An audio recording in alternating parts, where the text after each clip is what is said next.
हमारे आसपास के पदार्थ पढ़ चुके हैं, ठोस द्रव गैस का सब कुछ पढ़ चुके हैं, आगे पढ़ना है। देखिए पंचतत्व के नाम लिखिए। पंचतत्व, अब देखिए पंचतत्व 5 हैं। पंचतत्व में नाम ही बता रहा है कि 5 तत्व हैं, ठीक है। आकाश, जिसका अंतरिक्ष भी कहीं नहीं रहता है, वायु, पृथ्वी, जल, आकाश, अग्नि या आग। देखो हमारे जीवन के लिए पंचतत्व मतलब 5 तत्वों की अति आवश्यक है।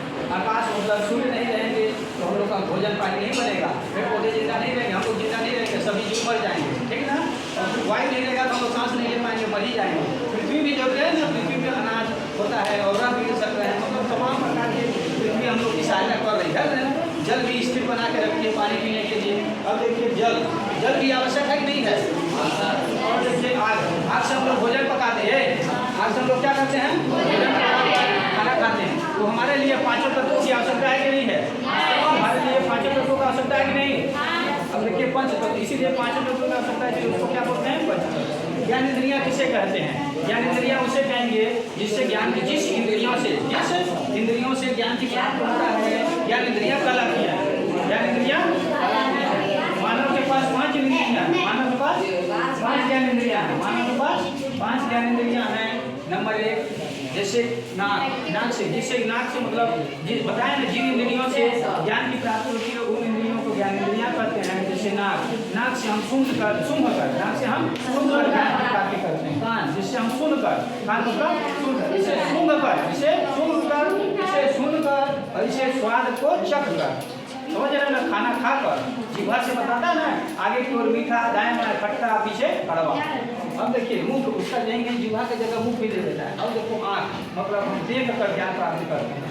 और त्वचा मतलब शरीर में, मतलब कोई टच करता है, जैसे कोई पहुंचा मास्टर मारने लगा या फिर कोई टिप्पी काट दी तो तुरंत मस्तिष्क तक जानकारी पहुंच जाती है कि दाएं हाथ में कोई क्षति हुआ है ना, कोई छू रहा है, कोई मार रहा है कि नहीं।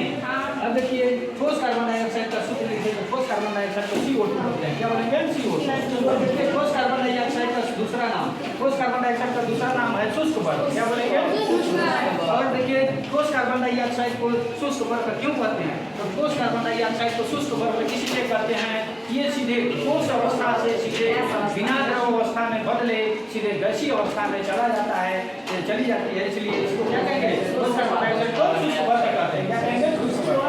हमने बताया था ऊर्ध्वपातन किसे कहते हैं, ऊर्ध्वपातन की घटना बताया था ना, कि जब वो ठोस पदार्थ बिना द्रव में परिवर्तित हुए सीधे कहाँ चला जाए, गैस अवस्था में चला जाए, तो ऐसे घटना को ऊर्ध्वपातन करते हैं। जैसे कपूर का जल के गायब हो जाना, ठीक ना, अमोनियम क्लोराइड का गैसीय अवस्था बन जाना, और फिनाइलिन का गैस की गोलियां गैस के रूप में परिवर्तित हो जाना, और शुष्क बर्फ का सीधे गायब हो जाना।